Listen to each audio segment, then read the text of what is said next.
controversy over in Israel. So Benjamin Netanyahu has come under fire from the left for pursuing a plan to democratize the Supreme Court of Israel. And the media are so hypocritical about this sort of stuff. They really are. This, particularly in the United States. The media in the United States keeps saying that Benjamin Netanyahu is some sort of fascist, that the newly elected Knesset majority in Israel is some sort of fascist organization for seeking to, I kid you not, change the procedures for the Supreme Court so the Supreme Court nominees in Israel are nominated by the Knesset or nominated by the Prime Minister and then confirmed by the Knesset, which sounds very much like the United States system. And also, they want to make sure that because Israel has no constitution, the Supreme Court can't just make up a constitution and declare itself dictator. And somehow this makes Israel more fascist. It's ridiculous. To understand that basically everybody on the left wing in the media are looking for an excuse to rip on Benjamin Netanyahu and the current Israeli administration, you have to understand exactly how Israel's judiciary works. The answer is it's essentially a self-selected dictatorship. The way that Israel selects its judiciary is absurd. Thanks to the supposed constitutional revolution of 1992, the Israeli Supreme Court can rule out of bounds legal acts of Knesset, leaving an unelected, unaccountable set of oligarchs in charge of national security issues.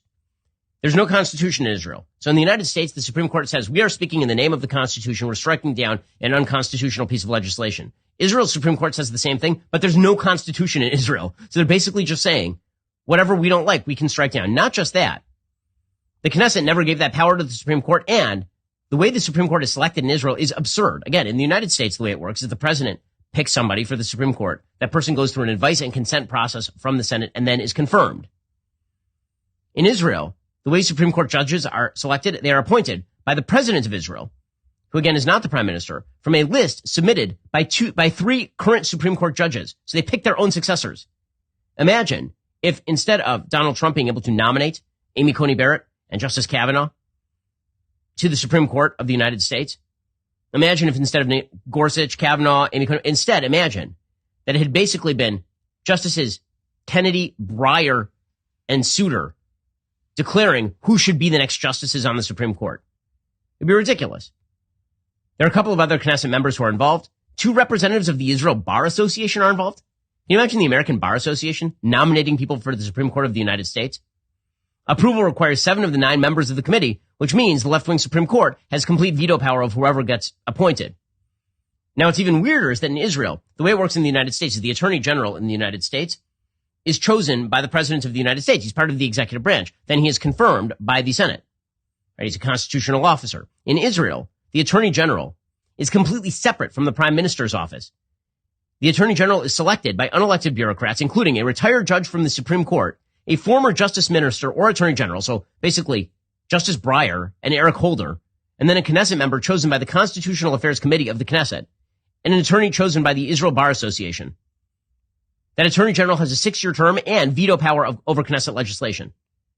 It's totally unconstitutional. I mean, it's utterly anti-democratic. So, Bibi Netanyahu comes into power with the new coalition. He says, this is ridiculous. We cannot have unelected bureaucrats in Israel declaring essentially all legislation or vetoing legislation. These people aren't even nominated by the elected branches or subject to the removal of the elected branches of government. And so what happened in Israel is that the former Supreme Court head in Israel, Aharon Barak, came out and started demagoguing. He started saying, this is an overthrow of democracy. Fascism is at work. Okay, just a quick definition on fascism. When an unelected body of oligarchs decides all law in a place, that is significantly closer to fascism than when an elected body, the Knesset, which apparently rotates every 5 minutes over there, actually gets to make the law in the state of Israel. It's absurd on its face.